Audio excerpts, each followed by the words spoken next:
Okay. Hi, everybody. I hope that you guys are doing well. It has been eons since I was here late at night, but I can't sleep. I've got lots of stuff on my mind.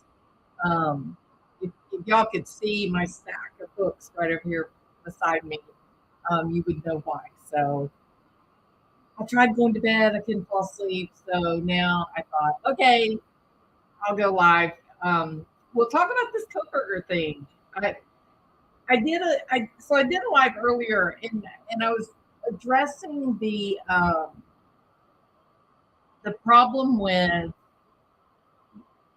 some of the some of the more creative, I guess I could say, some of the more creative theories on why they got the wrong guy. That Kohberger isn't the the alleged killer of uh, Maddie, Kaylee, Ethan, and Xana. And so some of you didn't like that. Those of you that are those of you that are on this uh, Kohberger's didn't Kohberger didn't do it island. You guys are passionate.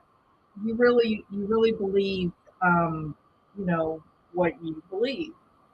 So I got to thinking about that, and I thought, okay, so what if I do this? What if I go through this in a way of, convince me, right? Because I actually do think they have their guy. I do think he is the guy. And that's not like a hard and fast, you know, line in the sand. I'm I've got some variations on what that would look like. For example, I'm not completely against the possibility that Kohberger wasn't alone. I'm not against that. I'm not against the possibility that perhaps, how do I want to say this? That that maybe potentially Kohberger was in that neighborhood that he kept, driving by and getting caught up on their cameras and Wi-Fi's and such because he knows someone in the neighborhood that maybe he wasn't. Maybe initially he really wasn't hunting those girls, right? Um, I'm not opposed to these answers. I've got an open mind about this whole thing. After all, we've got some fairly limited amount of information. Um, the reality is that we will not know the facts of the case. We will not know the hard and fast evidence until this thing goes to trial. There were big things that we learned about in the Lori Vallow case, that the Letitia Stout, for example, in Letitia Stout, how many of you guys were in complete and total shock to find out that she had given that little boy hydrocodone, a powerful, powerful, powerful opiate.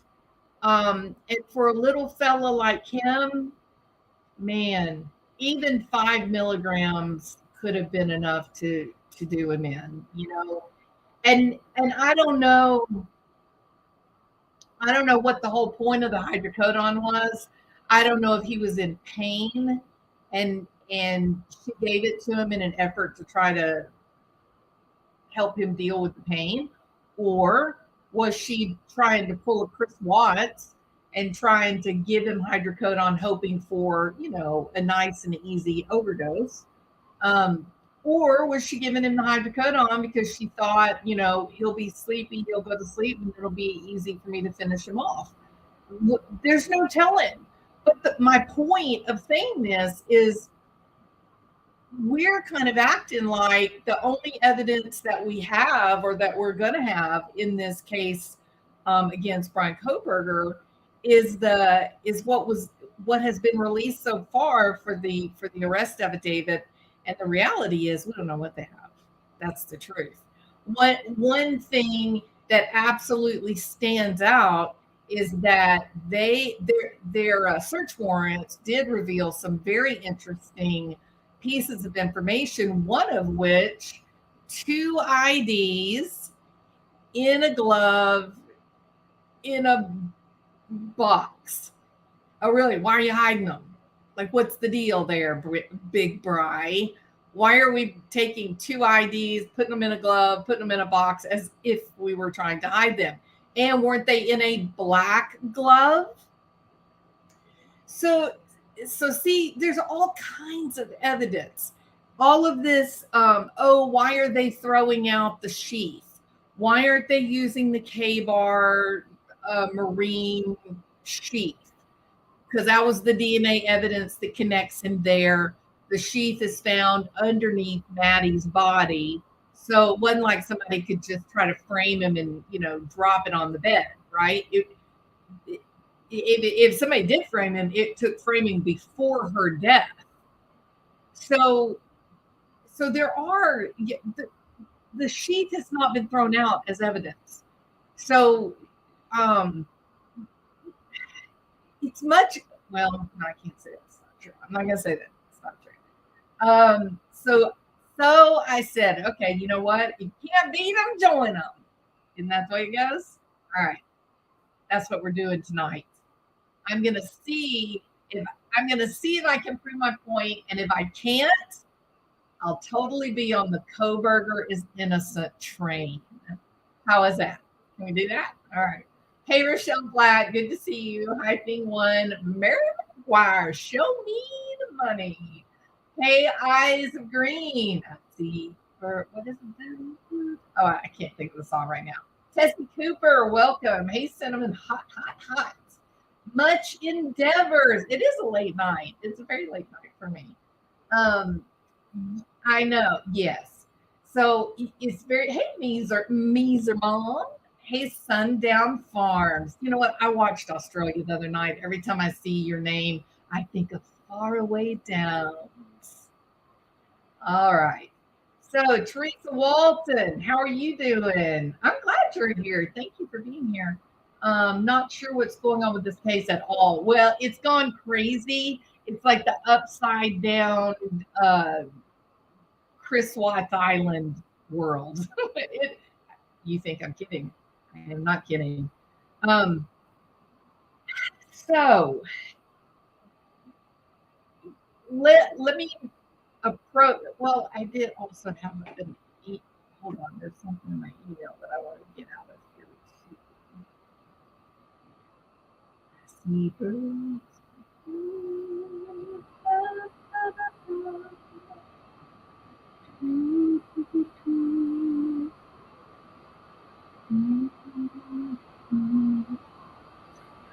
All right. So I'm going to approach this in an organized fashion. And remember, we're going on the whole premise. If you can't beat them, join them. Okay. But I'm gonna talk about the reasons why I believe it is likely. It's highly possible and likely, maybe not probable, but likely that they got their guy. That Bryan Kohberger is the dude. That's what I think. I'm going to approach this in a very or a semi-organized fashion. Okay. First of all, as you know, I am a licensed clinical psychologist in real life. I don't play one on YouTube. I just want to talk about crime. I don't want to get online and do the whole therapy tips. And, I want to talk about stuff that I don't get to talk about when I'm at work. So the reason that I say that I'm a licensed, that I'm a clinical psychologist is because I want to have this conversation about psychopathy. where Bryan Kohberger is concerned. And I said too that Chris Watts is a likely, um, perhaps. Well, I definitely think he's secondary. However, there's a possibility that he's primary psychopath. Who? Okay, reach back in your memory banks and go back 4 or 5 years, 3 or 4 years. I was the first one that came out and said Chris Watts is likely a psychopath. His demeanor, the photographs of him in childhood, and then while he was getting educated, the stories that we got of him in school and the way that he operated, the dramatic way that he changed alliances from Shanann and the children to Nicole so quickly, so fast. All of those things lead to a place where one could say, oh, something may be happening in his frontal lobe. He's not showing normal allegiances. He didn't seem to have that innate protective feature of children. It seemed like there's like zero empathy. There's amygdala dysfunction. And primarily what we see in research where either you use lab, like mice and lab rats, and they will actually eradicate the amygdala, so that now they've got a little psychopath rat who's running around, and then they study these animals and they compare them to neurotypical lab rats in the same testing condition. And one of the things that they found out is this. People who have a dysfunction in their amygdala, psychopathy, they don't have fear. They don't experience fear in the same way that you and I do.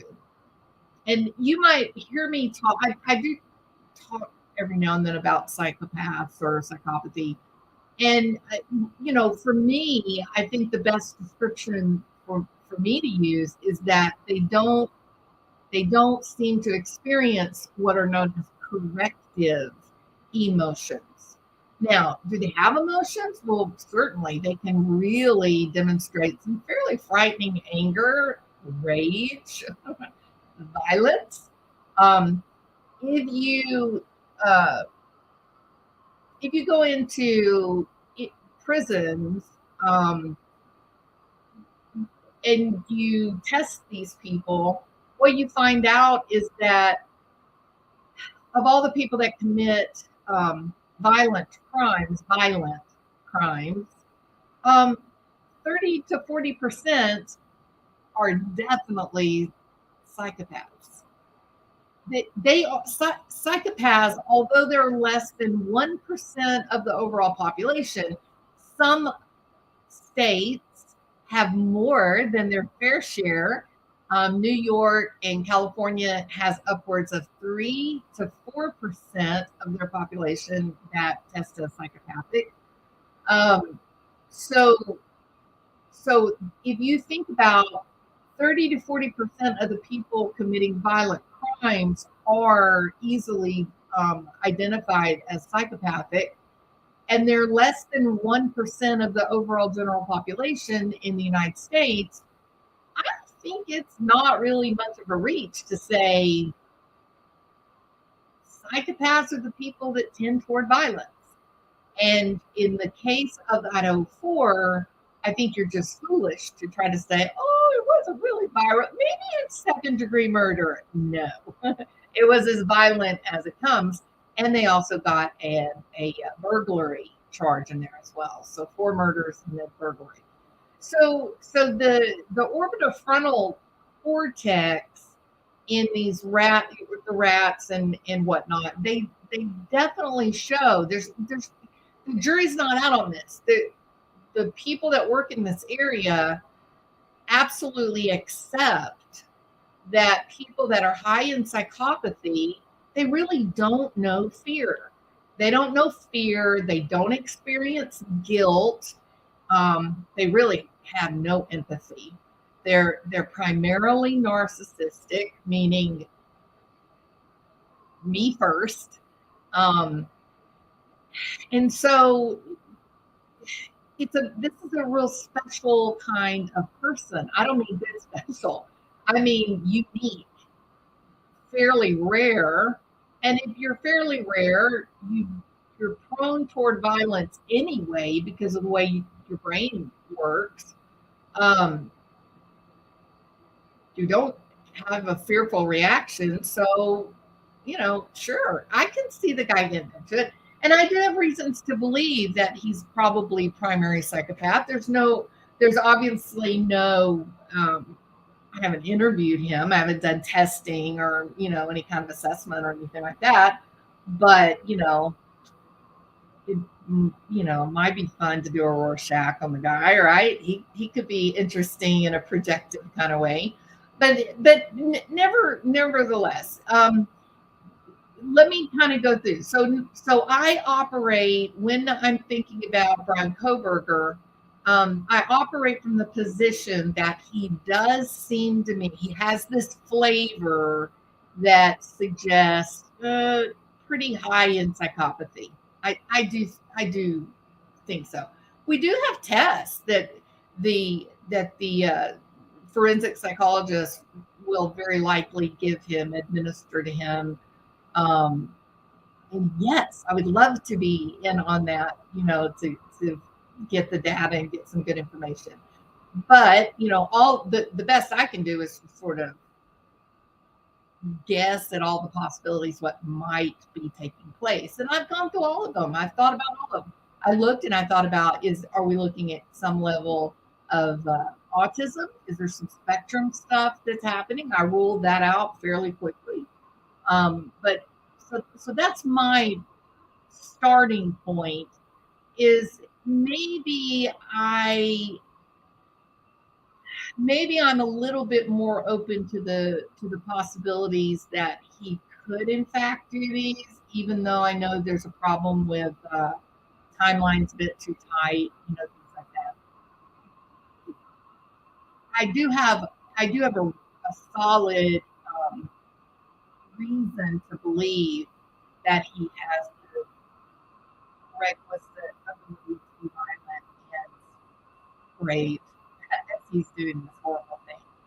So, so the first thing that I want to talk about is the morning timeline problem. I think I just, from watching Harsh Reality, Jules of all trade, Drunk Turkey, Truth and Transparency. I mean, all of these Sleuthy Goosey, all of these channels that are really kind of go on full steam into the Bryan Kohberger case. I think it's safe to say that the thing that really drives the belief that maybe they have the wrong guy is the morning timeline. That in two ways. One, that you've got this disconnect between the time that the murder supposedly happened and when you've got Bethany and Dylan calling 911. Yeah, I'm with you. It's actually criminal, right? It's actually criminal not to report the deaths, the murders, a crime of that magnitude. It's criminal. There are. Let me see what my notes said.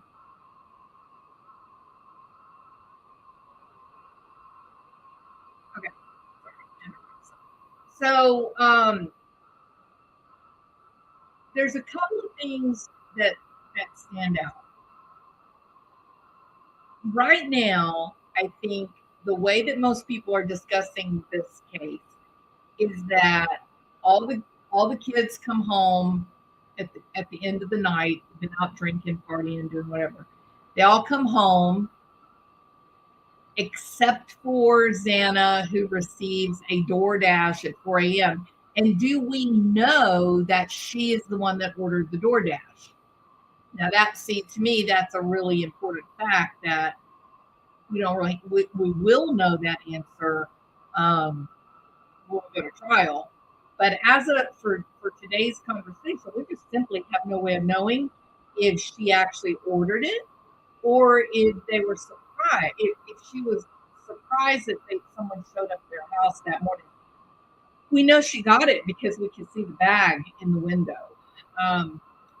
But nevertheless, we don't know if it was, like people used to call it 50 and send it to you out of nobody after me. But some people, get these pizza sets and all whatnot. We don't really know if it was a ruse, a red herring. We don't know if it was a way to get into the house in the middle of the night. We don't know that. And we don't know if maybe Kohberger wasn't the Uber driver.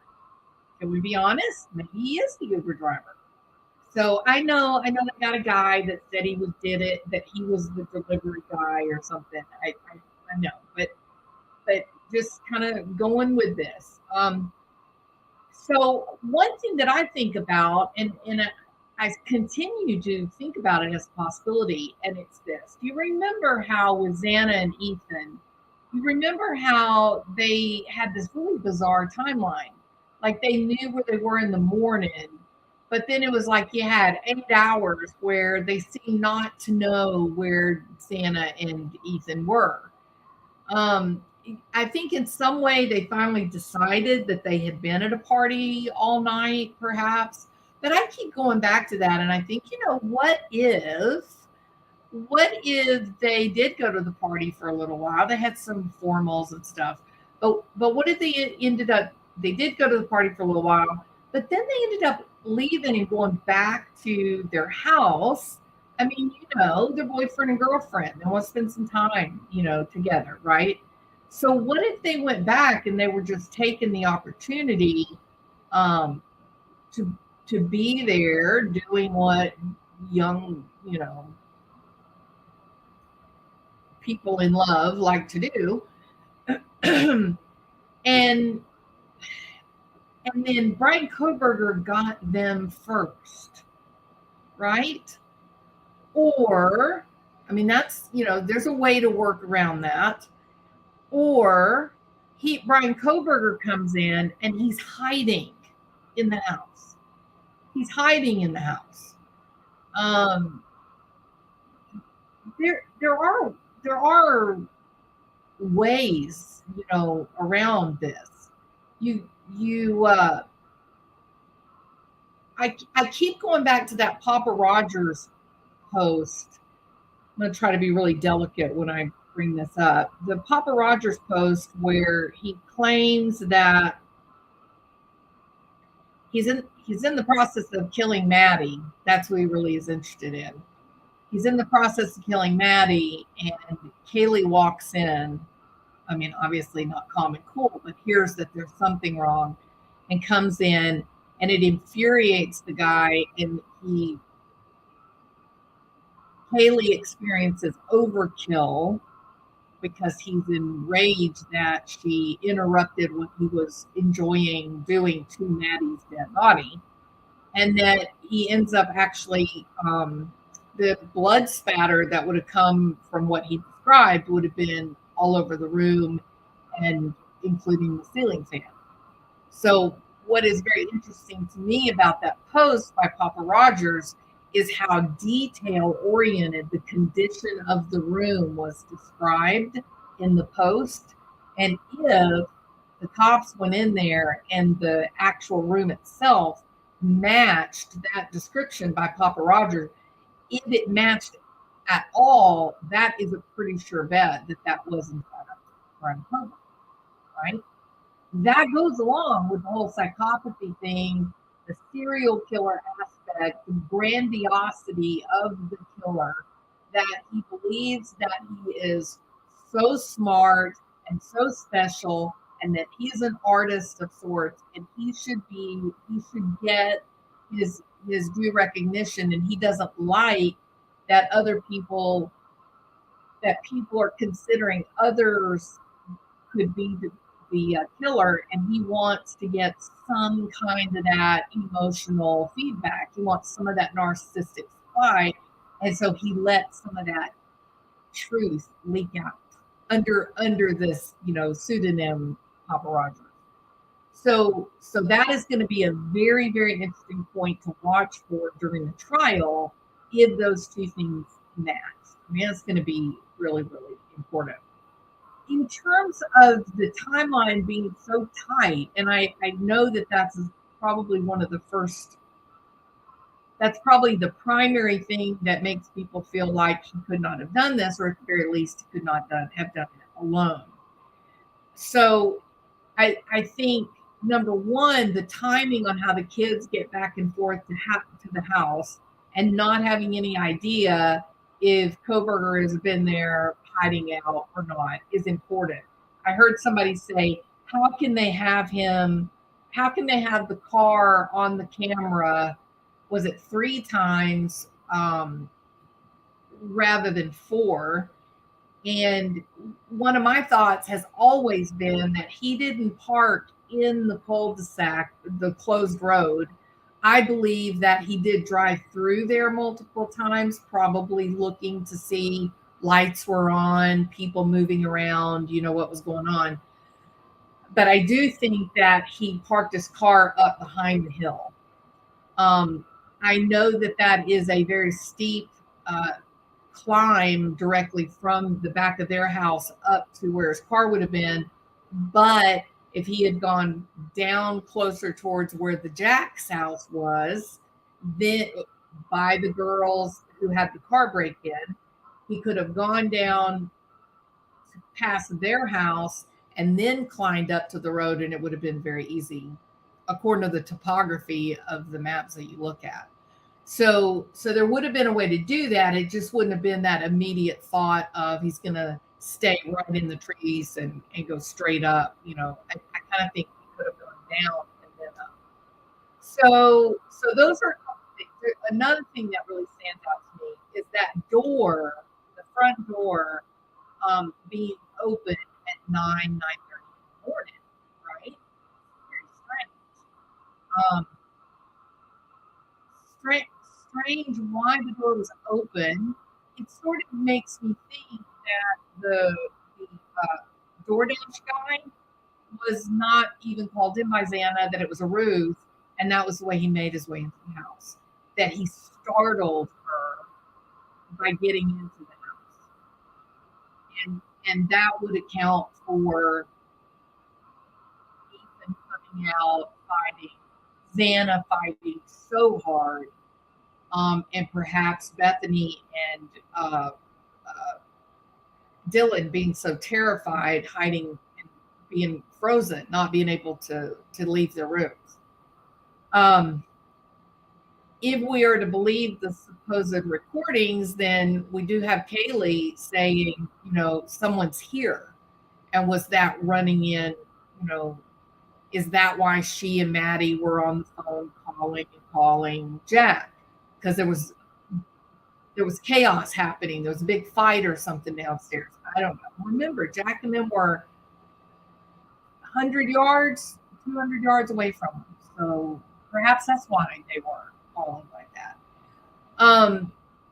Here's another point that I've thought of all along, and I don't think I've heard anybody else talk about this, but think about this. What if Bethany or Dylan and Dylan, both, whatever, what if they weren't there? What if they weren't there? What if they didn't spend the night there? What if they didn't sleep there? What if they were out doing what college kids do, and they spent the night with someone, and then when they came in that morning, they saw the condition of the house, saw what was going on, and then they ran out.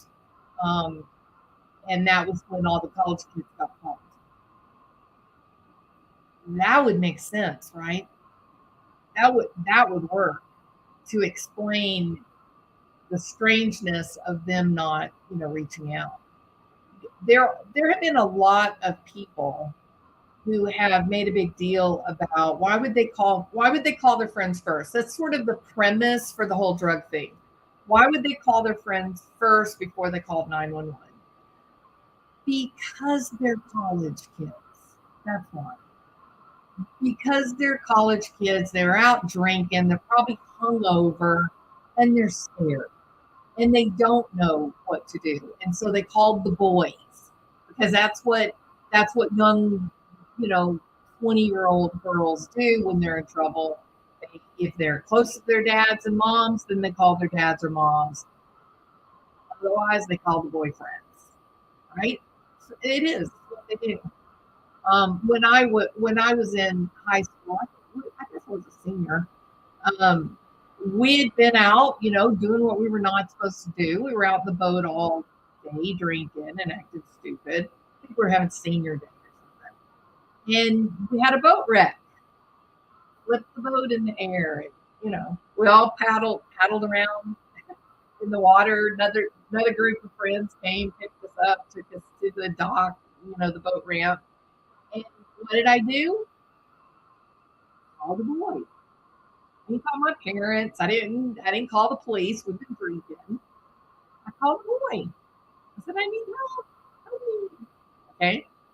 So and they did. They came and got us, came and got me and my best friend and took her up to the hospital. I got stitches and never called my parents, never called the police. So we have to be very careful about um, expecting young people to be perfect. We cannot expect that 20 somethings will respond like a 50-year-old mom or dad would. It's not realistic. So I get the timeline trouble, the discomfort with it. My first video on the Kohberger case, I talked about the Jeffrey Dahmer Netflix show, and I noticed in the Netflix documentary, or it wasn't a documentary series, um, the way that it was laid out, the first two, three, four episodes, there was they did a good job of showing Dahmer flawed, outcast, socially inept, um, uh, unusual emotional reactions, socially withdrawn, peculiar and secretive. But they showed him go from like this little kid who's very curious, um, and watched him escalate first by being interested in roadkill, dead animals, and then ultimately killing the animals himself as a kid, killing the animals himself, and then ultimately refining the killing to a point that it became quite ritualistic and precise. This is typical for these types of uh, serial killers. And I wondered to myself, the timing of all this compared to the dates that these Netflix serials episodes began to air. And I thought, gosh, is he escalating because he's watching this? Did he watch this? And about the time that they're showing Dahmer, who's now beginning to kill animals in the neighborhood, that little buddy goes missing and ultimately is found that he was skinned with surgical precision and then filleted. And he was close to the house. It was possible that anyone that could have been watching the girls could have run across Buddy. So it was just passing thought, at the time. There was nothing to say, oh yeah, sure, this is sure how it is. But I thought it was an interesting parallel. And I continue to think, I've always thought that Kohberger felt like a serial killer. He looks like a serial killer. Have you watched the guy? Have you counted how much he doesn't blink? Um, that too. That's good uh, empirical research, and we know they don't blink. They just don't blink very much. Um, Now,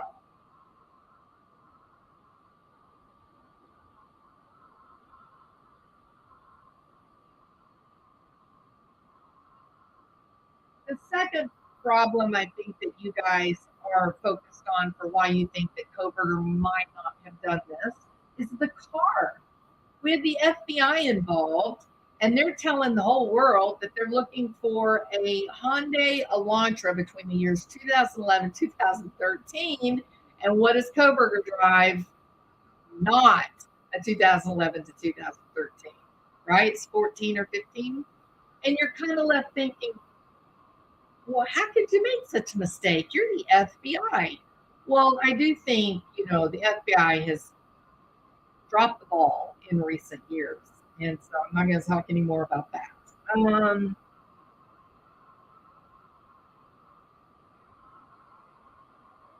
we do have the possibility that Bryan Kohberger was in the proximity of a Georgia woman who died of a similar MO, as well as a couple in Portland, and now Dana in Pennsylvania. Yes, I know we have not got any kind of verification from the grand jury at this point, but we do know that this murder of this woman happened just miles from his house. And so, WSU is 10 minutes from the Idaho Forest house. So that does seem to be, in Georgia, he's at like a concert or something where this killing happens. I don't remember what the Portland connection was, why he was in Portland, and then Pennsylvania. So that would go that he's not going far outside of home in order to find his victims. Does that suggest that he is impulsive in his violence, which would be secondary psychopathy? Or does that mean it's just simply part of his planning that if he gets this thing done, he gets home quickly and then it looks like he has a good alibi?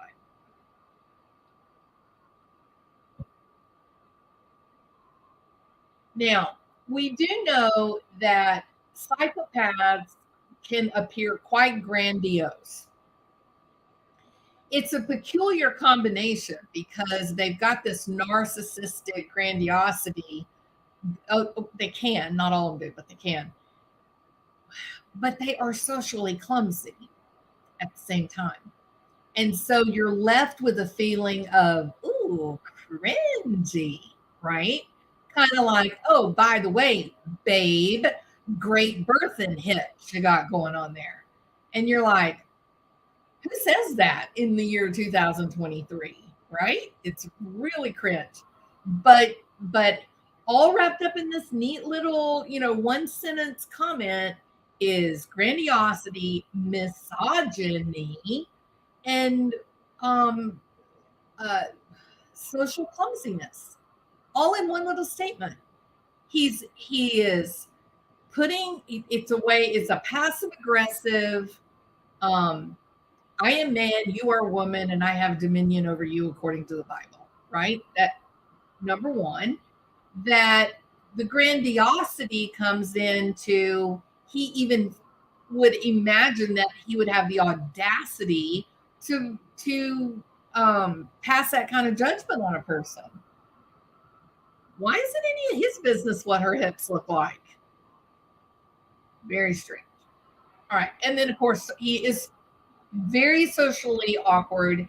He doesn't even know this young woman. It, they're not hardly talking. And then he's tickling her, invading her space. It's creepy. Okay, very creepy. Um, so we do know from the work with Kyle Smith and Hare that psychopaths, they don't have empathy, and they'll tell you that they don't have empathy. They they don't feel guilty if they hurt your feelings. They don't feel guilty. In some ways, that's part of their delusions. In some ways, it's part of their grandiosity, their entitlement, that they're not burdened by emotions like guilt, and that makes them better than you. That because they can be coarse and cruel and hurtful and offensive, and you can't, that makes them stronger than you. Think about that. You and I know it has nothing to do with being better than us or stronger than us. It means you're a creep. You know what I mean?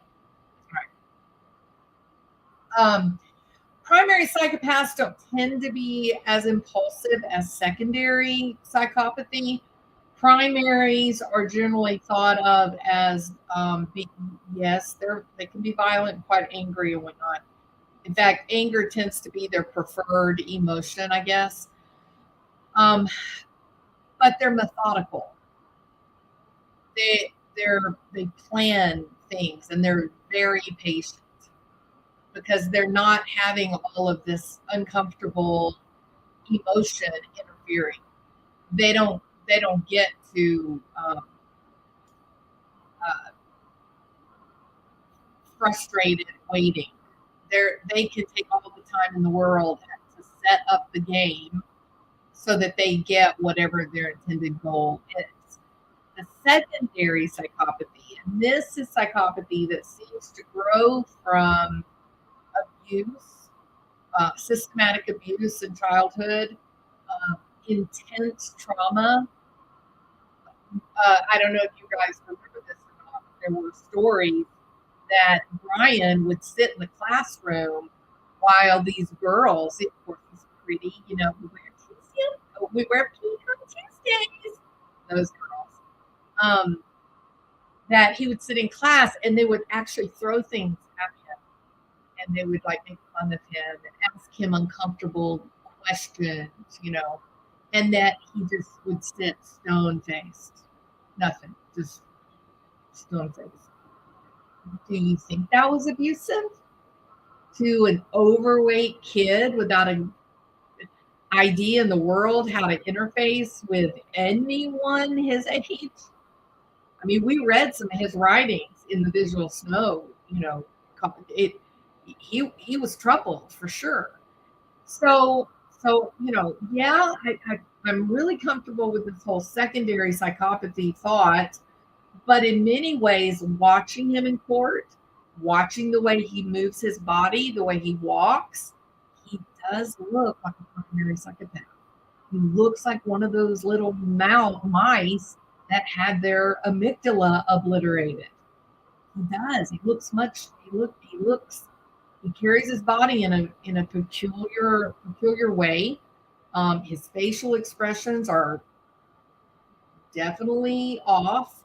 Um, and then there's that Elizabeth Holmes psychopathic stare. Ask me, do I think Elizabeth Holmes might be high in psychopathy? What do y'all think? Do you think I think she is? If y'all think that I think that Elizabeth Holmes of Theranos, if she is high in psychopathy, put a 1. If you think I don't think she's high in psychopathy, put a 2. Let me take a minute, quit talking. I feel like I've been talking a long time.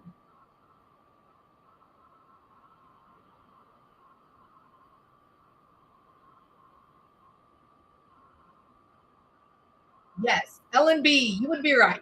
I do. I do think that Elizabeth Holmes is it, she she does uh she does look uh her mannerisms, the way that she talks, some of the actions and behaviors and decisions that she's made definitely looks like primary psychopathy. For example, what do you think? Hey, Scott, South by Southwest. Bryan Kohberger is a good and decent man. He is a fine, upstanding young man. Psychopathy actually doesn't exist. Is that right? What is called psychopathy is actually just an expression of true biological urges.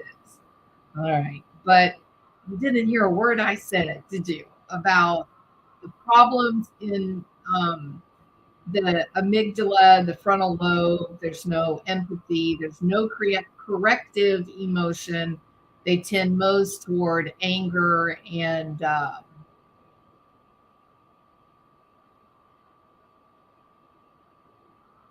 sadism.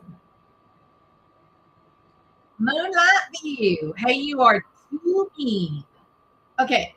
So, hey, Stephanie. Okay, so get back on track. Let me think. Where was I? So yeah. So I do think that Elizabeth Holmes, uh, her behaviors, decisions that she's made, is consistent with primary psychopathy. One obscure fact that proves what I'm saying. Here she is, a college dropout, basically really a nobody, and she takes a meeting with Bill Clinton, President of the United States, Henry Kissinger, and she never misses a beat. She does her whole presentation. There's no nervousness. She's not worried. She's not in the least bit impressed or intimidated by the power in the room. She is a young woman, 21, 22, 23 years old, and she's got the most powerful men on the planet in all of history throwing millions of dollars at her, and she is cool as a cucumber. How do you explain that? All right. It's more than Xanax. All right. Uh, Lions and tigers and bears. Oh my. Well, actually, it's interesting. Um, it's interesting, Bryan Kohberger, that you bring up lions and tigers and bears because I am, in fact, working on a video right now, the title of which is The Psychopaths Among Us. And I do make a very strong case for uh, psychopathy and lions being the spirit animal for primary psychopaths. So interesting that you brought that up. He fractured fairy tale. He did the flash grin with the dark-haired attorney today. He mimicked, but not very well. Same thing with Chris Watts, right? That's exactly the same. Chris Watts was one of those very likely primary psychopath, meaning the amygdala is in fact um, distorted somehow from a congenital problem, and uh, that he watched others and he developed a mask. He developed a mirror so that whoever he's standing in front of, that's how he reflects back to them. And then people think he's a great guy. You know, the difference is Chris Watts did not look creepy. He didn't have that real kind of thing like that. But Kohberger, oh my God, is Kohberger creepy? Am I being weird? If he can tell a woman that she has good birthing hips, I think I'm allowed to say I think that Bryan Kohberger looks creepy. What do y'all think? If you think Bryan Kohberger looks creepy, put a one. If you think that he is one handsome devil, put a two. Hey, David 420, how are you doing?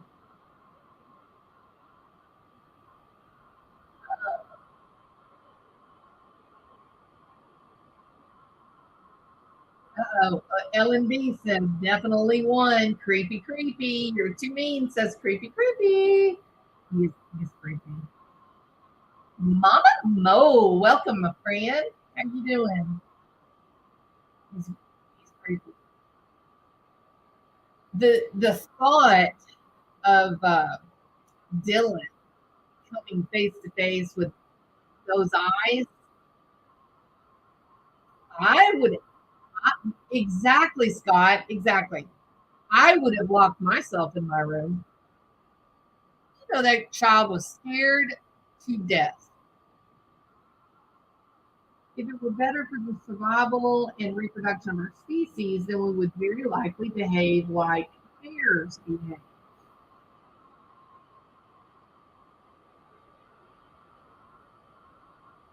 All right. Hey, wake up. All right. Uh,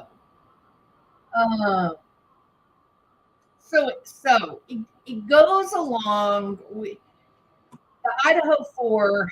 It goes along with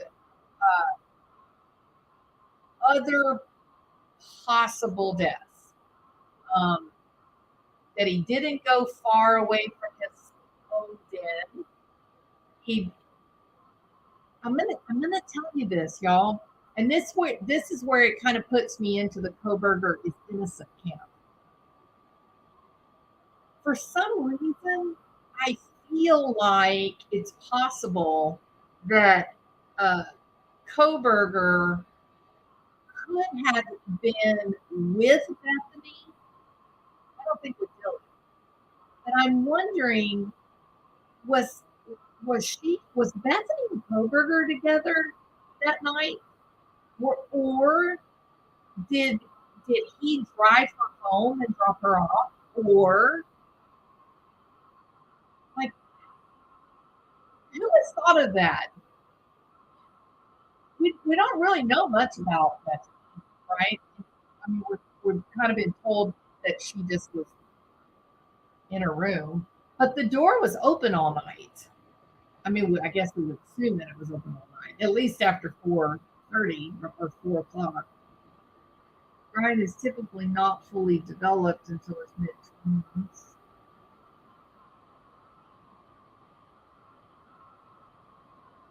Well, so all humans, not humans, all mammals have an amygdala. I would compare us to other apes if we could be more like gorillas or bonobos rather than our cousins, chimps. We might have to. Well, I don't know. Okay, so so it isn't. So let's talk now about Bryan as potential psychopath. Um, the grandiosity is there, and when I say the grandiosity is there, it's everywhere. We had reports from his students that, or let's start with his friends. We had reports from his friends that he always made sure that everybody in the room knew that he was the smartest guy there. That when he talked, he didn't use the vernacular of the peasantry. He had to speak as if it was, 18th century Shakespeare. That he had to speak in a way that made other people feel diminished. So there is the narcissism, the grandiosity, the flair, if you will. Being a teaching assistant and giving everybody F's or the girls F's, it seemed like he got along better with the guys. He was really hard on the girls, and it was to a point that the college had to talk to him about it. They put him on a remediation plan, and it didn't work, and he ultimately ended up losing his job in one semester. I've never heard of that. Never, never, never. He wasn't going to change what he was doing because he was right. He wasn't going to change because he was great, and he had to show them how great he was, and they should not interfere. And he certainly wasn't going to lower himself to treat women like well when they're in a place they shouldn't be. Forensic psychology and investigating crimes. That's a man's job. Don't you know that? So there was a lot of trouble. There was a lot of misogyny being played out there at the WSU campus. He was quite grandiose in the way he approached this whole PhD, thing. And ultimately, he lost his job for it. And we never did get any information about what kind of grades anything. Hold on. Just one second.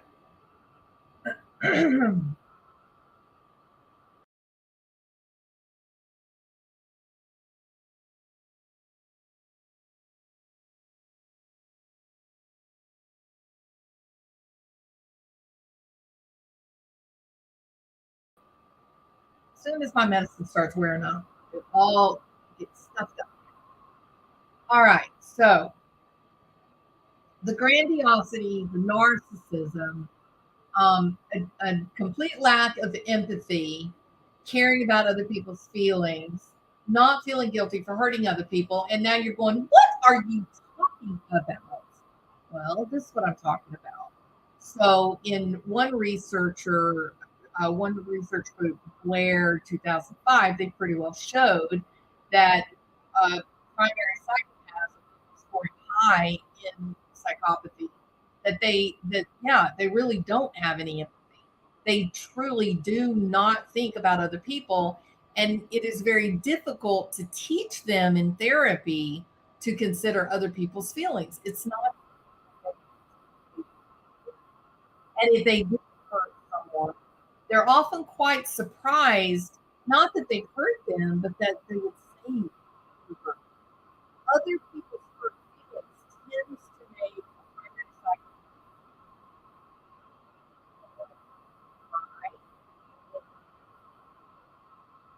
about that. Psychopath hurts you, you cry because it hurts when you get heartbroken. And as you begin to cry, then they really get mad and they start kicking. And that's, so this is all kind of really good research.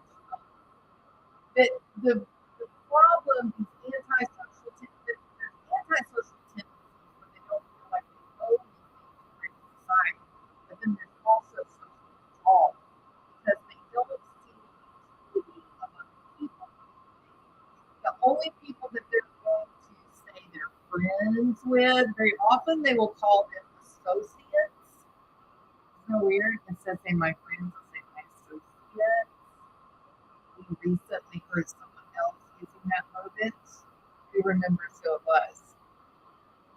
Who was talking about their acquaintances and their associates? Hey, Keister, my audio's going in and out. Why is my audio going in and out? Is that better? Is anybody else having audio issues? Did I fix it?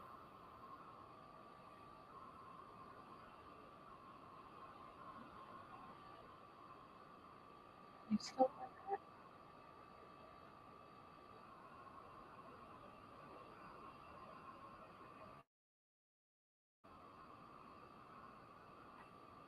Uh,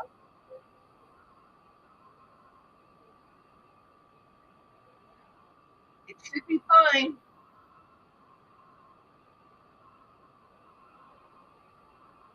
I've done nothing. Maybe somebody's hacking me. All right. Check my audio. 1 minute. Testing. 1, 2, 3. Looks fine. Looks really good actually. And I have echo cancellation on. So I don't know.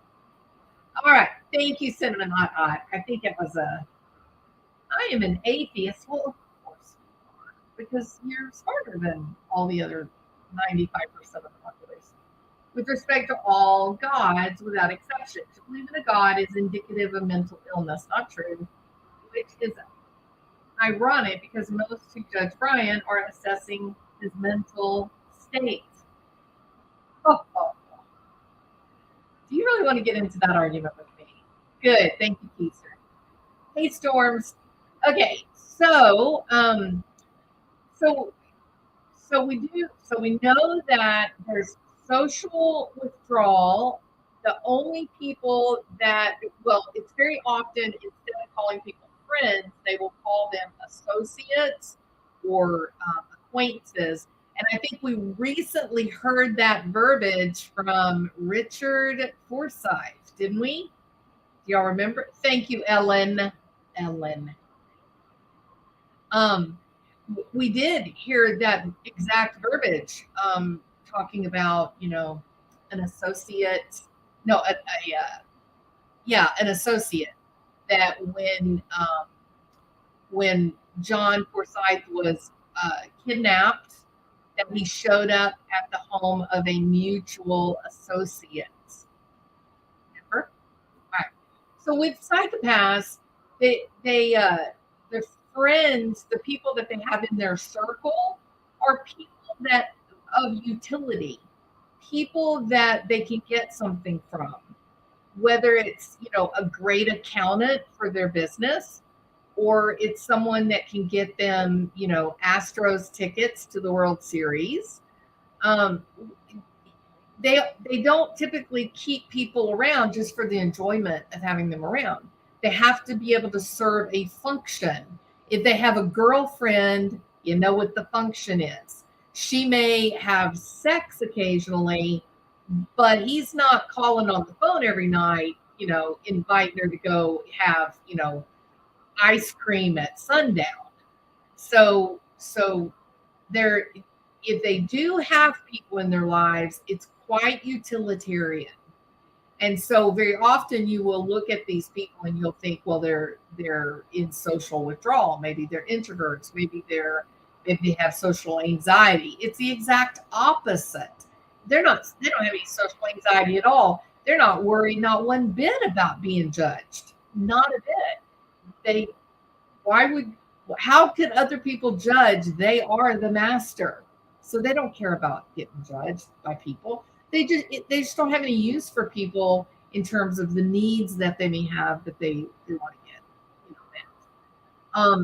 met. If we identify people with primary, well, either psychopathy, if we identify people with psychopathy early enough, we can offer therapeutic experiences where we, first of all, we educate them about their condition. We teach them, what is this that you're dealing with?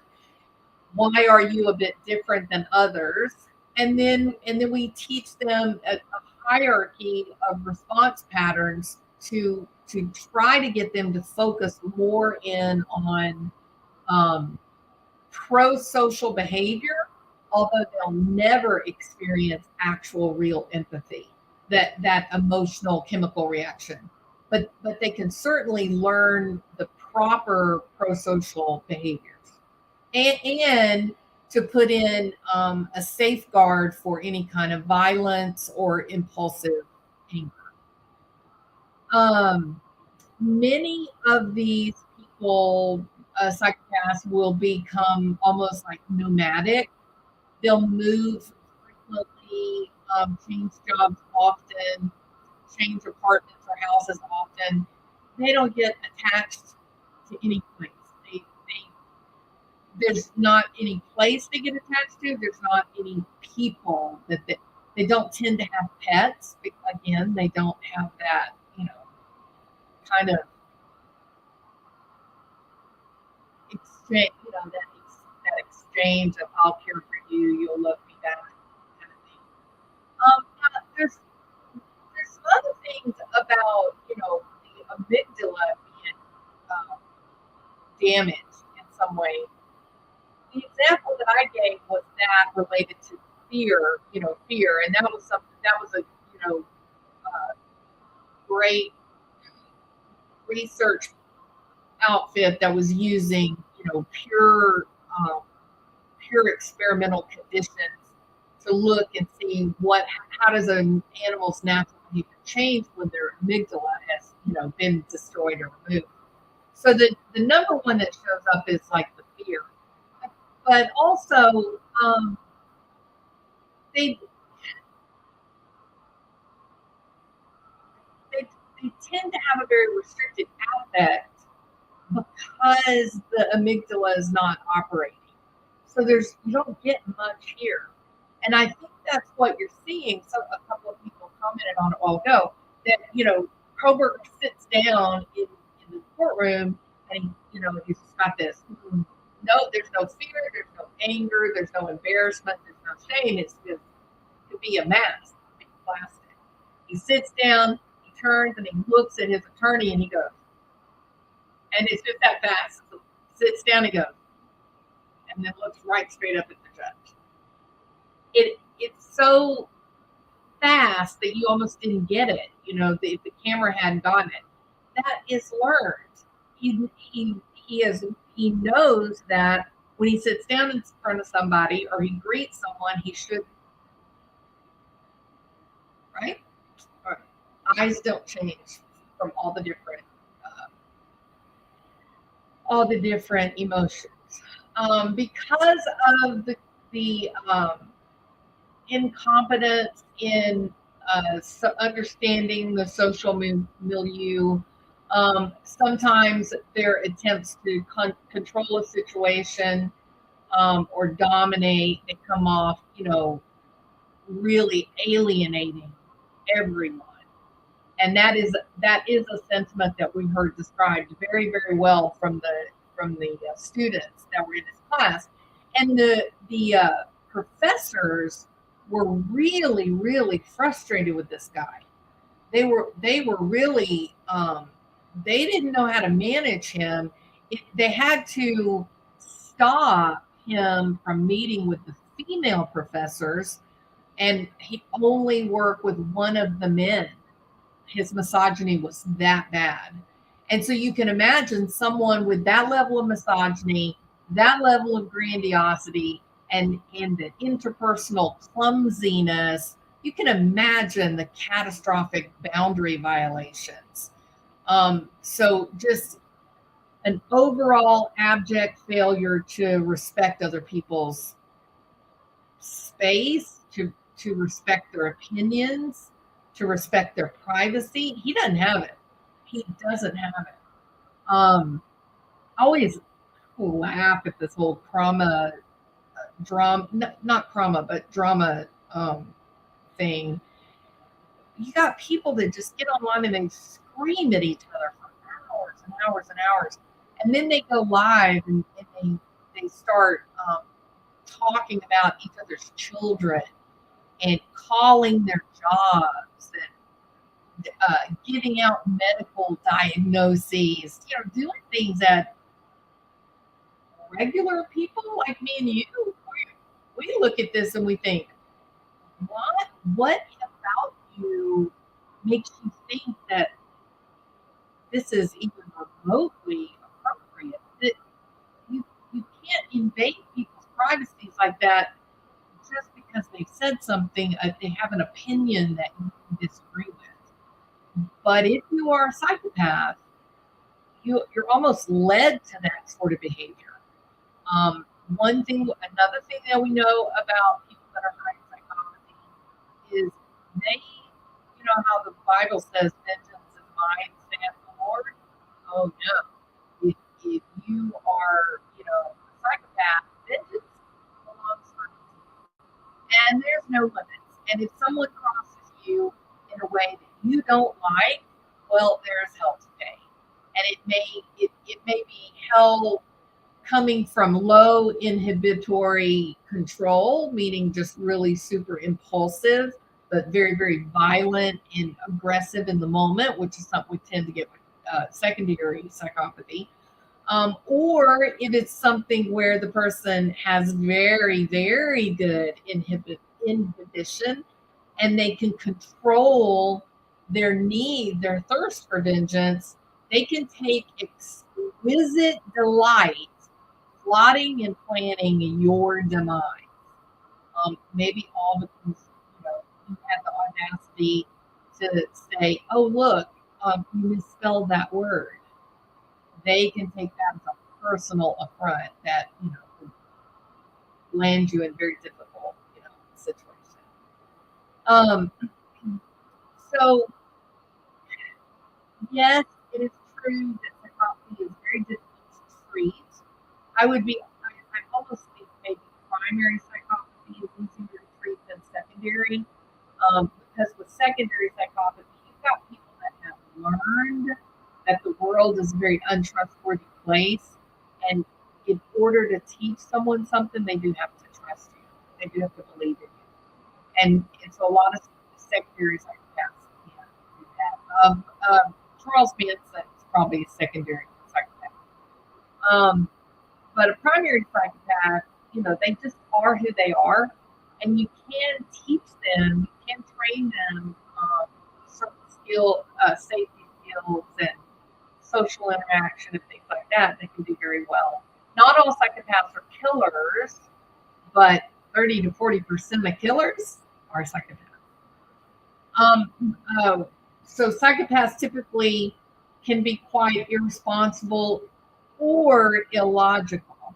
And so you think, this supposedly brilliant,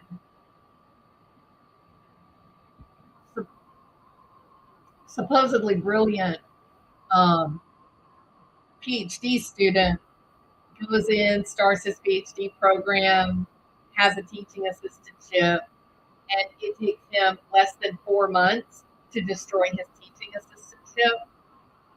Doesn't that sound illogical or irresponsible or so selfish with regard to other people's rights and needs that his presence there was just untenable? And the students and the people in the department just couldn't tolerate him being there because he was so offensive. So I did want to, I wanted to, again, these things that I'm saying to you are what we consider common characteristics of psychopathy that is coming out of good empirical research that has been published in peer-reviewed journals. This is sort of the standard. This is what we know about people that are high in psychopathy, not even high in psychopathy, just somewhere on that psychopathic, spectrum. There are a lot of people that are, they're trying so hard to normalize Kohberger. They're trying so hard to make it seem like he's a good guy, that he's just a sweet, nice, well-rounded guy. Well, can I say this? His own family snuck outside in the middle of the night to see if they could find something that would prove that he was the killer. That sounds like a family that has had experiences with Bryan that left them quite unsettled. Whether it was violence, whether it was unusual comments that he would make, maybe he did things that he engaged in some very antisocial behaviors. But I think it's pretty clear that this family, at the very least, they recognized that he has a propensity for violence and aggression. Otherwise, there's absolutely no way that they would think, oh, maybe Bryan did it. Oh, he does have a car, a white Elantra. No, you wouldn't make. Do you know how many people have white Elantras and their family members are not sneaking out at night to look at the car? No, I think Bryan probably has a history of aggression, maybe threats towards his family members. Maybe the sisters really experienced some uncomfortable situations with Bryan. Enough that at least one of the sisters said, I think maybe Bryan might be the guy. So that's kind of humbling, right? I mean, but anyway, so yes, the foundation of my argument is that I do think that Bryan, based on his appearance, his nonverbals, the data points from the people he worked with, both students and professors, friends that he knew, photographs of him when he's young, The comments that he made in the Visual Snow bulletin board, assuming or accepting that he is Papa Rogers, all of that, the sum combined total, it gives me a picture. He looks very, his behaviors, his actions are consistent with what we would see with a primary psychopath and, budding serial killer, if you will. So it took him only, I got a mosquito in here, it took him less than 4 months to lose a teaching assistantship, even though he got a letter of recommendation that said he was one of the brightest, most promising students that this professor had ever seen. He couldn't do it. The students were saying he was completely unreasonable. He was quite narcissistic and quite grandiose in the way that he chose to communicate with people and the vocabulary that he used. So you got family that's thinking, "Oh my goodness, is it him?" You've got this history, very young, using heroin. Did we not even escalate from, a gateway drug? It's like he just jumped in to this crazy lifestyle. All right, so that's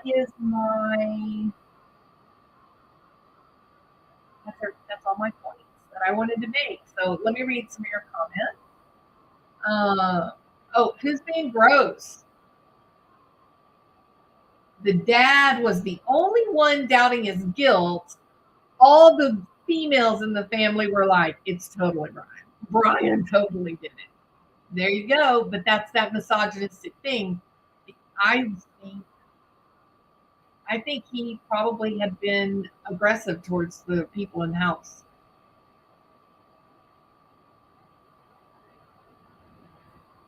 The most prominent form of psychopathy I have ever noticed in society is locking someone in a cage for a lifetime for killing a person. Okay, Bryan.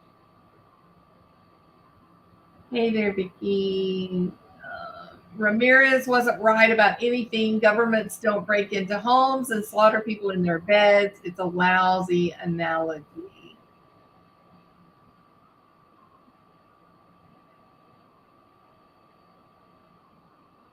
Oh, you know what? Religion has not proven obsolete nor disadvantageous. Just look at what has happened to the fabric of society since the church was taken out of towns as the center of community. And I'm not addressing, beliefs in a supreme being. I'm just talking about church as the center of the community, the third porch, if you will.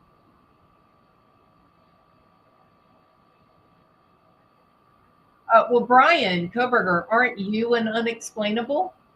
I mean, you're using all of your lofty arguments, you're dispassionate, please. But in truth, you're an anomaly. Decent man punishment culture likely falls where rehabilitative culture may excel. No, you can't rehabilitate sexual deviance, and you cannot. Working with psychopathy is a really difficult undertaking, but some groups have been successful. Obviously, like anything else, the younger you can identify these children that have primary psychopathy, the younger you identify them, the more successful the interventions are, and they can go on and live pro-social lives, contributing to the good of the community. Yeah. But the troll in here, this Bryan Kohberger guy, he he's just intellectualizing something that we know a lot about. He's wrong about what he's saying. Oh gosh, critters! Thank you for telling me. I wasn't looking at the chat. I'm sorry. Let me go. Scott, just something to say. Thank you for giving us deeper insight into our minds and always answer my questions. I'm not the best, Scott. You're the best.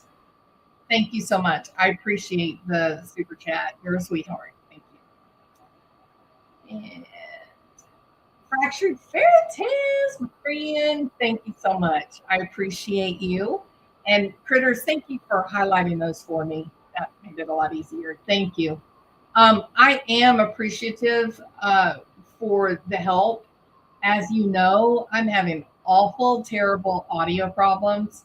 And so I'm collecting super chats and I'm collecting my monthly AdSense money, and I'm going to try to get my audio straightened out. So thank y'all for helping me with that. All right, because they usually don't attach in a compassionate way. They don't relate except on a superficial level. Relationships are only self-serving. Absolutely, Nancy Drew. Absolutely. Yes. Going to go back, watch replay. Hey, Zelda. How are you? I hope you guys are doing good. I watched Heart. No, not Harsh Reality. Peter Tragus. No, is that who it was?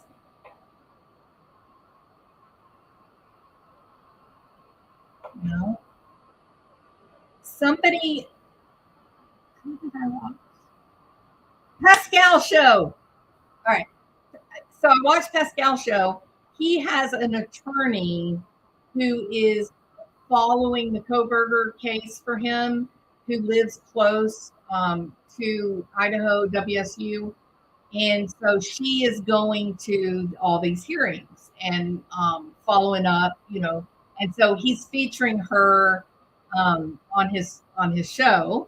And so I thought that was such an interesting. Hold on just a second. Let me pull this up because that was a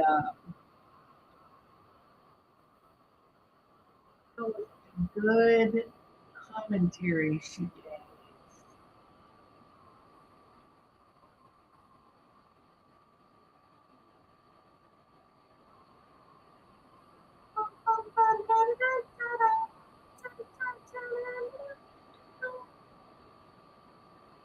Let's see. This is it, right? Hold on. Yeah, I'm telling y'all, if y'all have not started watching the Pascal Show, y'all are missing out. He does such a great job. Okay, I'm not going to play appropriate.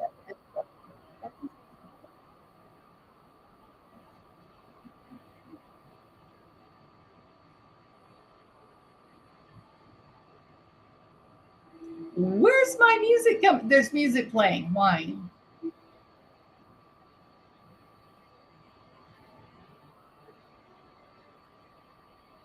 Oh, well, it's nice music.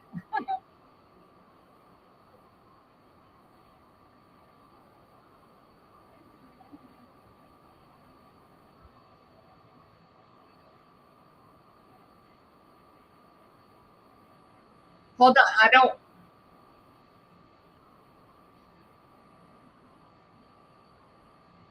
Okay, so I'm going to share. I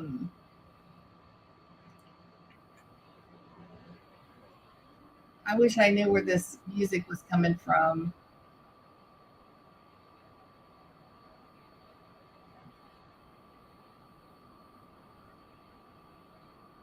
Where are you coming from? Well, we'll try to play this. I don't know what's going to happen.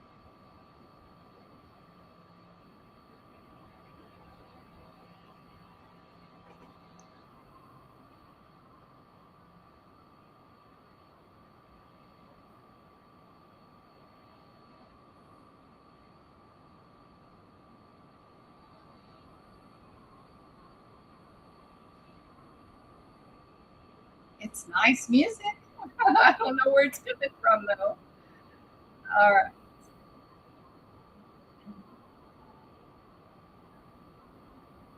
Sounds kind of churchy. All right, so that's good. Y'all can see that. All right, here we go.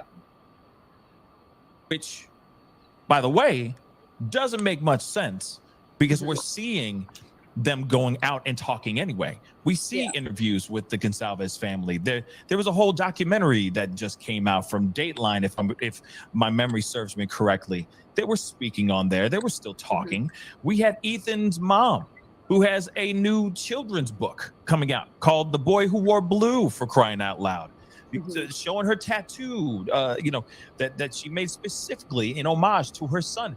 They are speaking, so I don't fully, I understand the want, but at the same time, I see that they're still talking. So yeah, and I think that's a very good question, because the order on its face does not apply to the victims' families themselves. It only applies to the attorneys that are involved in the case, that are representing them.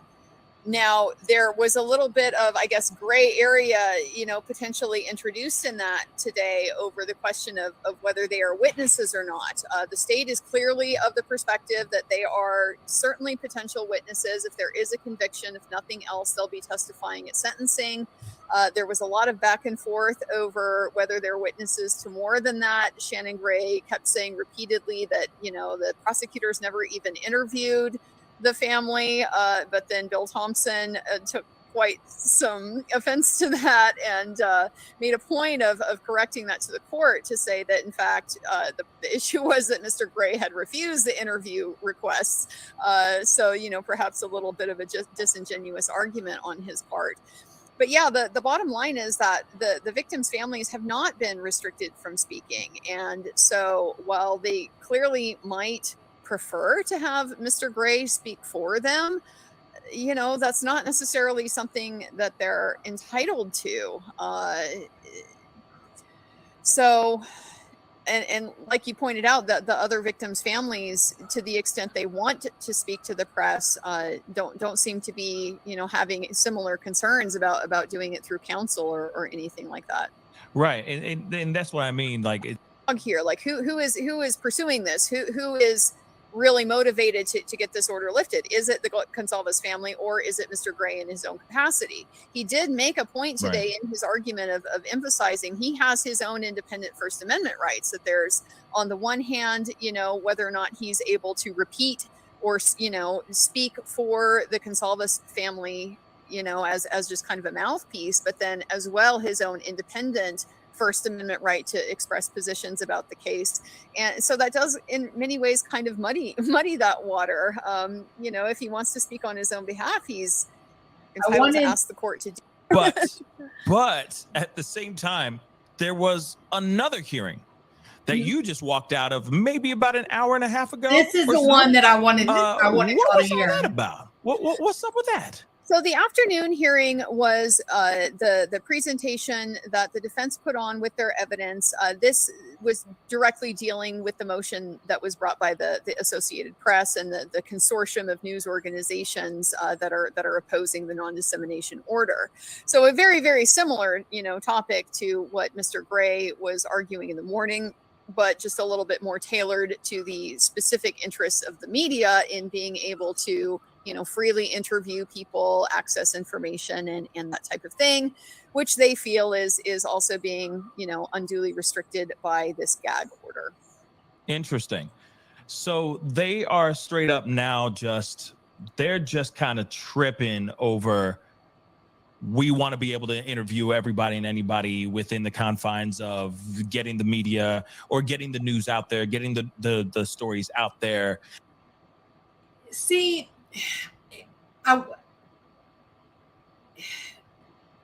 the media can talk to whoever they want to. The judge can't stop the media. The First Amendment, the government cannot infringe on the free press to speak and ask their questions. So they can talk. They can ask questions to anybody they want to. Here's the problem. The problem is that the court has stopped the people that would know anything about the case That's who cannot talk. So the Goncalves family doesn't know anything about the case. They weren't there. They don't know anything about Bryan Kohberger. So they can talk. The problem is that the media wants police officers to be able to give statements. They want the attorneys to be able to talk about their case. So it's kind of a crazy thing. But then let's go ahead and listen what Andrea Burkhart says, because I was really feeling like there would be no way in hell that they would let this cameras in this courtroom. But then she comes on, she knows this judge, and she said that he always lets cameras in the courtroom. They're always there. That he thinks that the cameras serve a really important function. But that because things have gotten so crazy on mainstream media as well as social media, they've gotten so crazy with the whole Kohberger thing, speculation and whatnot, that maybe this judge decides that, it's too much. I am firmly of the opinion that when you try to create a vacuum where there's no good information, that is where the crazy conspiracy theories, and can we just say lies, that is where they grow. When you think about, we had a case like Lori Vallow, it was huge, absolutely huge. We didn't get all this crazy social media stuff going on. People covered the case in a really responsible fashion. Same thing with Letitia Stout. Even though there was like some really crazy things that happened in the courtroom, people didn't lose their minds and start doing weird things. So I hope that, that this judge will really take some time and consider, because it doesn't matter. Here's the truth. It doesn't matter if they lift the gag order, if they put cameras in the courtroom, if they keep it all shut down, not lift the gag order, one way or the other, people are going to talk about Kohberger. They are going to be talking about Bryan Kohberger. And the question is, Judge, do you want them using facts? Would you like them to talk about reality? Or do you want a bunch of them to get together and just invent these fantastical, imaginative, fictional tales? On the motion, Mr. Logsdon made a point of explaining, by the way, just for example, all this commentary that came out about the decision to stand silent. And the reason why the defense does that is because there is an archaic rule in Idaho that if you enter a plea to an indictment, you are waiving your objections to the validity of that indictment. And so even though this rule hasn't necessarily been enforced for, a long time, it's just something that you have to kind of do in the abundance of caution. And so that's why they did it. So the AP lawyer pointed out, I think quite persuasively, that, all we would like to do is be able to ask Mr. Logsdon that after the hearing, but under the terms of the order, he's not allowed to make that explanation. He's just, allowed to refer to the contents of the court file and stuff like that. Now, Mr. Logsdon countered that by saying, yeah, and since just in the few short hours since I made that comment this morning, it's already circling around the media and being distorted and misrepresented and turned into something nefarious. So just maybe an example of why I think the non-dissemination order does give them some cover, for not having to answer questions like that. I just, I frankly don't think they want to. They don't particularly trust the press to handle it well. And so even if there wasn't an order in place, I kind of doubt that the defense would, be having those conversations. Gotcha. I mean, interesting. So where do you think, as far as the second very good hearing, where do you think the judge is going to be leaning on? We're going to go bit one by one. So let's start with the second one with Associated Press. What do you think? You think he's going to lift it, or is it going to stay exactly as is? No, I think the most likely outcome here is going to be that it will stay in place, but with some modifications, that he may be a little bit more specific about, again, exactly who it applies to and exactly what is prohibited under that order. Judge is very, very skilled at walking the parties towards negotiated positions. And it's a great skill for a judge to have, because if you can talk somebody into waiving their objection, then they can't argue about it on appeal when you go ahead and go along with it. And so he was very skilled at getting those types of concessions from the AP about, look, if I were to narrow this order, if I were to clarify it and make it a little bit more specific, wouldn't that resolve a lot of your concerns? And the AP was amenable to that type of suggestion. So that's where I think that order is ultimately likely to go. Okay. But in the first one, right? Mm-hmm. Do you think that's going to stay, or do you think that's going to go as well? I believe that the court is going to find that the order does apply to Mr. Goncalves, or to Mr. Gray on behalf of the Goncalves family, and otherwise he's going to be subject to it the same as all of the other attorneys who have had access to information in the case. Oh, so you think it's going to stay? Yes, I think the gag order is going to stay in place. I think that he might like I said, just make it a little bit more specific and kind of spell out what exactly he's prohibiting, and who exactly it applies to. But yes, I do expect he's going to keep it in place. He expressed a great deal of dismay and, frankly, disgust with a lot of the media coverage. He called out specifically the misinformation and disinformation that has been propounded, drew a distinction between his perception of how local news media has been covering the story, which he felt was being done, responsibly and well, versus national media, which was having not releasing to sensationalize the case and manipulate things, in furtherance of a narrative. So I think that, he is very skeptical of the media coverage and the effect that is likely to have on Mr. Kohberger's right to a fair trial. So I don't think he's going to lift the order, but I do think he wants to get it as narrowly drafted as possible, just to eliminate, one, he doesn't want to squelch anybody's free speech rights, not unnecessarily, but he also wants to preserve this. He wants to protect his ruling on appeal, from a potential challenge. So getting it as narrowly tailored as possible is the safest way to do that.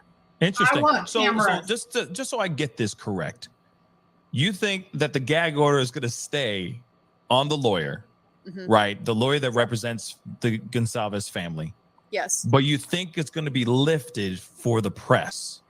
No, I don't think it will be lifted. I just think that because the press is not gagged, the press is not a party to this order. The complaint the press has had is that we're not able to get information because the people who are subject to the order don't want to talk to us.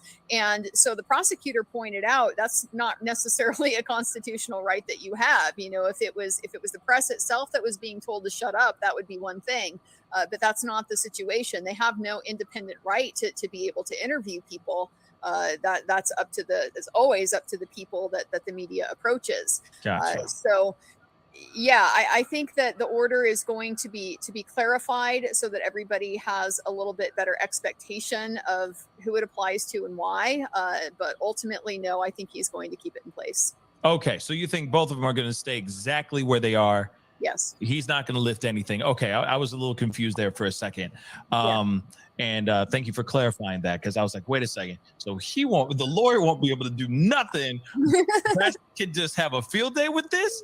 Oh no, this is very bad. I just see Tabloid City all over this like a mug. But that makes sense now. Okay, thank you so much for that clarification. So where does this go from here? Where do we go from here in regards to this trial, this hearing, etc.? What do we expect to see next? Yeah, well, so the other thing that they discussed this afternoon was the cameras in the courtroom and what the court's position is going to be on that. That I found very interesting. Judge said explicitly he has never denied a request for a camera in his courtroom. He thinks that that's important, and it's a value that I share. But he also said this case is different, and I have a hard time disagreeing with that. The case is different for a lot of reasons. One, just the history of what we've already seen with kind of the manipulation of the narrative and the seeming unwillingness to, give Bryan Kohberger his presumption of innocence. But also on the other hand as well, just the nature of this case. There's a lot of sensitive stuff here, a lot of private stuff here. People are likely to be very upset on the stand. They don't necessarily. Now, when a little kid is murdered 3 different ways by his stepmother because she's angry at his father, that is sensitive. That is the worst. And they managed to have the trial. They did not show the witnesses that did not want to be shown. They did not show them, and they did not show any of the exhibits or the evidence. Just like in Lori Vallow trial, no evidence was shown. None of the witnesses were shown. So this can be done without saying, oh, well, it's going to be so bad.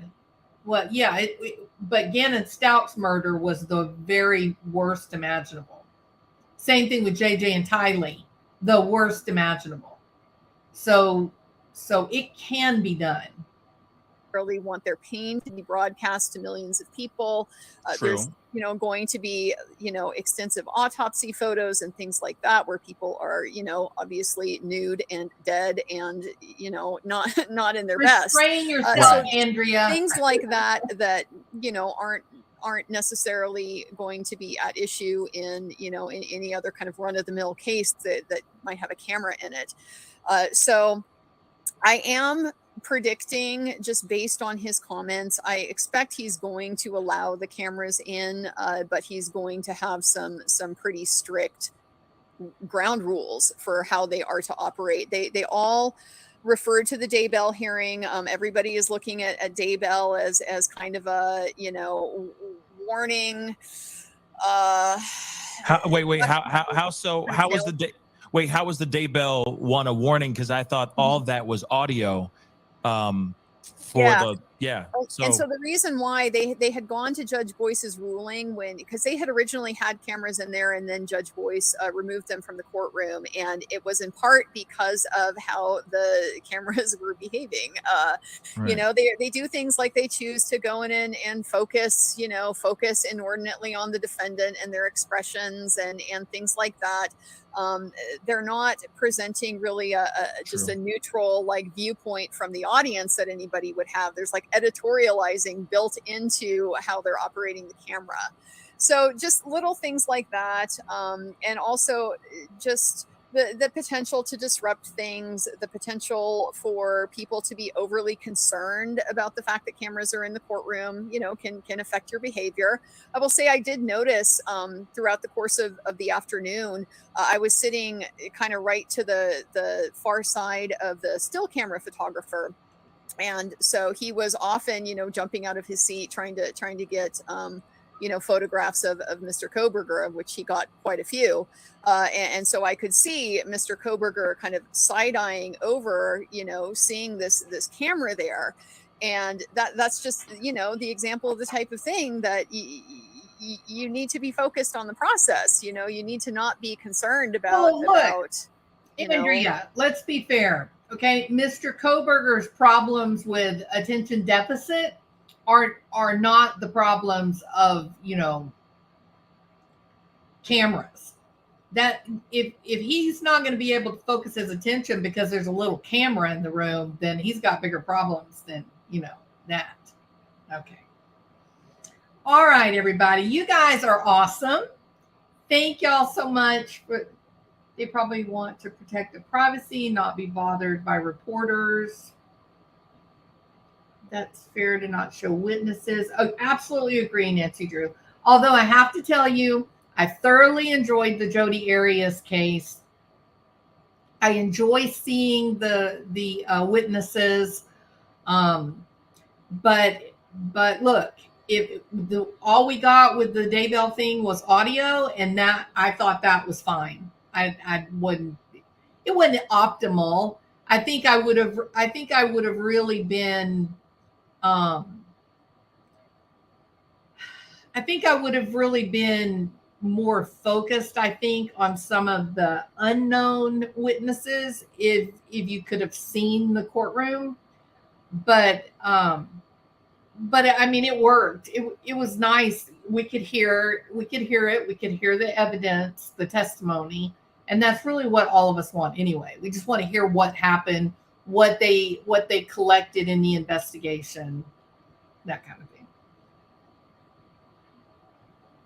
Hey, Coffee and Conversation, welcome.